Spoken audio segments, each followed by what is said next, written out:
Roll call?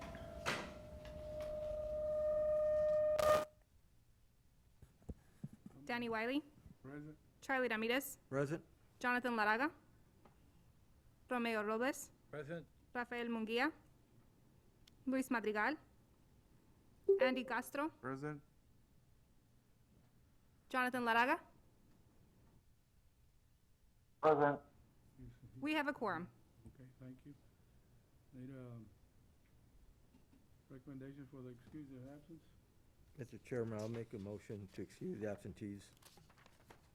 Second motion. Robles, okay, all those in favor say aye. Aye. All those Aye. opposed, same sign.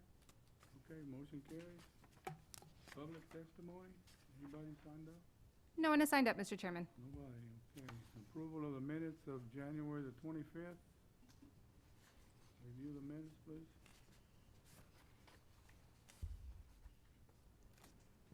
Mr. Chairman, if there's no corrections or amendments to this minutes, I'll make a motion to approve. Second. Second. Okay, all those in favor say aye, raise your right hand. Aye. Aye. Okay, all those opposed, same sign. Okay, the motion carries. Public hearing?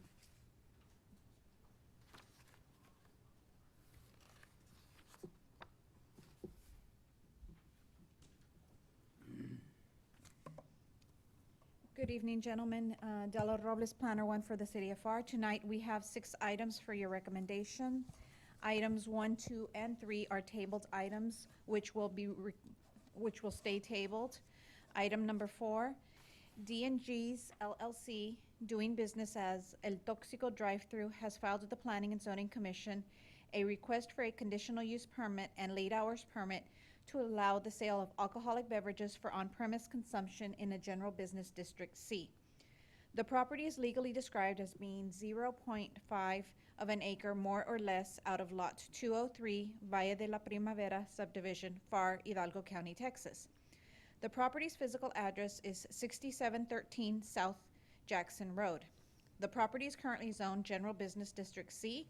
The surrounding area is zoned General Business District C to the north and south, Single-Family Residential District R1 to the east, and the City of Pharr limits lie to the west.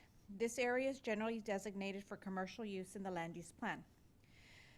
The Police Department, Fire Department, and Planning Department all recommend approval.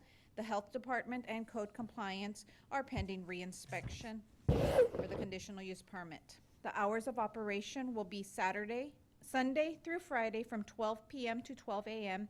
and Saturday 12 p.m. to 1 a.m. 37 surrounding property owners were notified of the request by letter, and a legal notice was published in the Advance News Journal. Staff received no response to the letters or to the legal notice. Development Services is recommending approval of the conditional use permit and late hours permit to allow the sale of alcoholic beverages for on-premise consumption in a general business district C, subject to the applicant and site being in compliance with all city ordinances and city department requirements. This item will go before the City Commission meeting of February the 15th, 2021 at 4 p.m.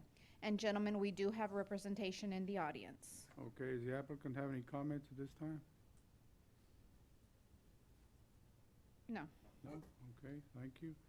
This item requires a public hearing. Is there anybody from the affected area signed up to speak on this item? No one in the affected area, Mr. Chairman. Okay, thank you. We'll close the public hearing. Open the item up for board discussion.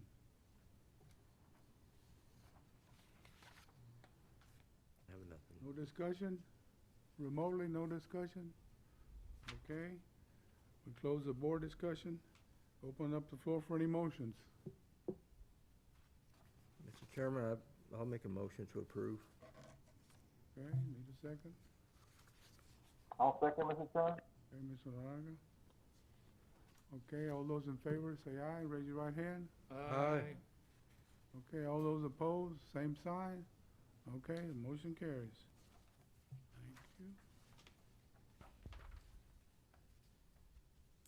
Item number 2, Jose Martinez, Vice President of UMOS Migrant and Community Programs, representing United Migrant Opportunity Services, UMOS, Inc., has filed with the Planning and Zoning Commission a request for a life of the use conditional use permit to allow an institution in a single-family residential district R1. The property is legally described as being Lot 20, Las Fuentes Subdivision, Pharr, Hidalgo County, Texas. The property's physical address is 210 West Navarro Street. The property is currently zoned Single-Family Residential District R1.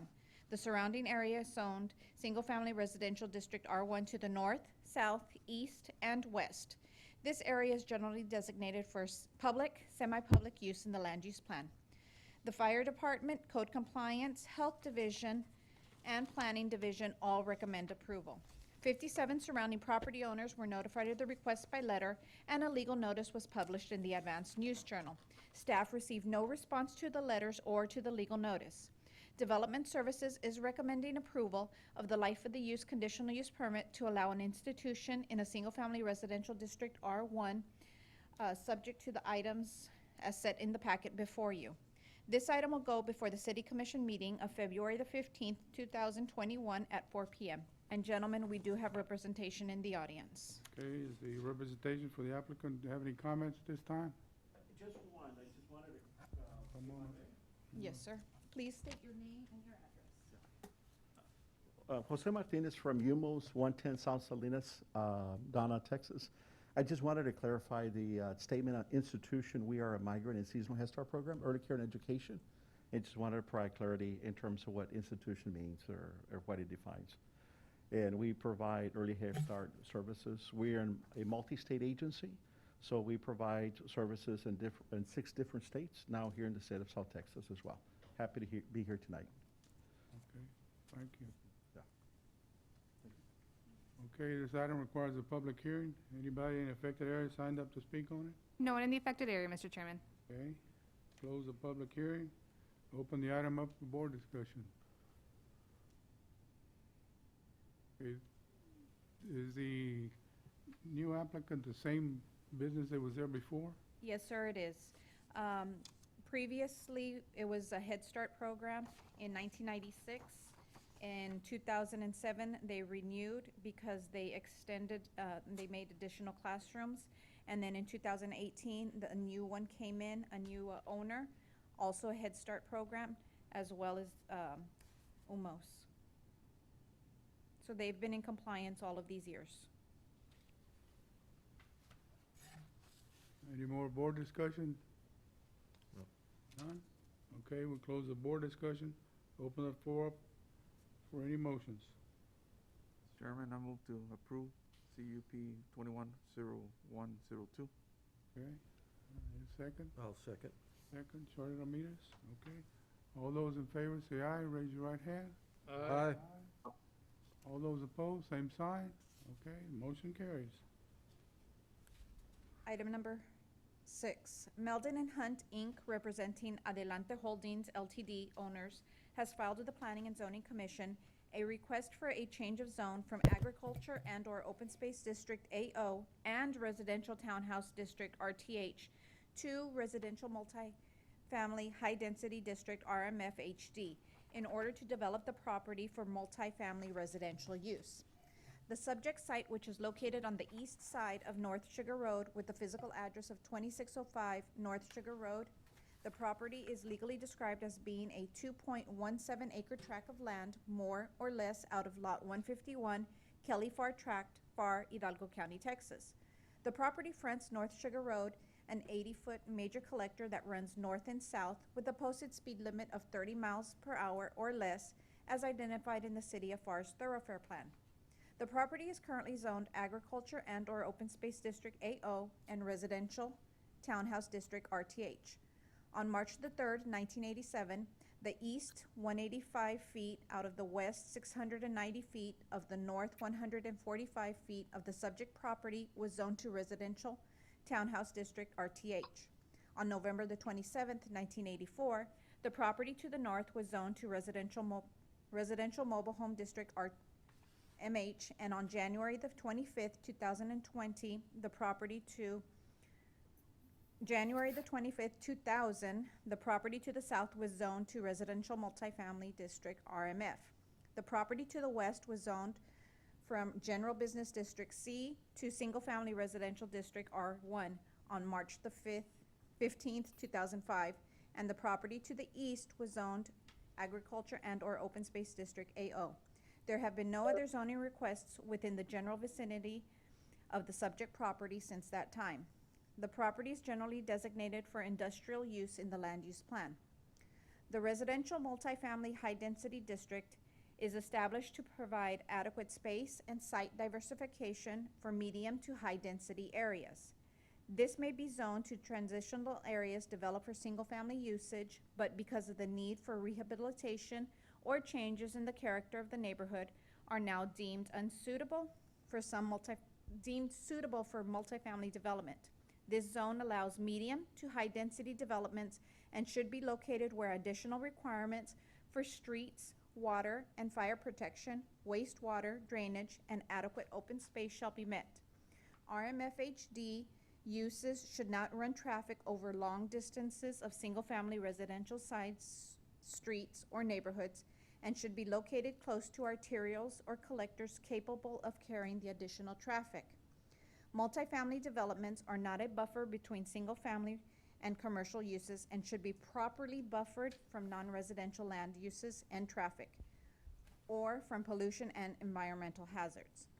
45 letters were mailed out to the surrounding property owners, and a legal notice was published in the Advance News Journal. Staff received 3 telephone calls in response to the letters, 1 in opposition and 2 for information only. Development Services is recommending approval of the request to rezone from Agriculture and/or Open Space District AO and Residential Townhouse District RTH to Residential Multifamily High Density District RMFHD, as the property meets area requirements, has adequate ingress and egress. The rezoning will allow for reasonable use of the property and is compatible with the adjacent uses. If approved, the owner must comply with all city ordinances and city department requirements.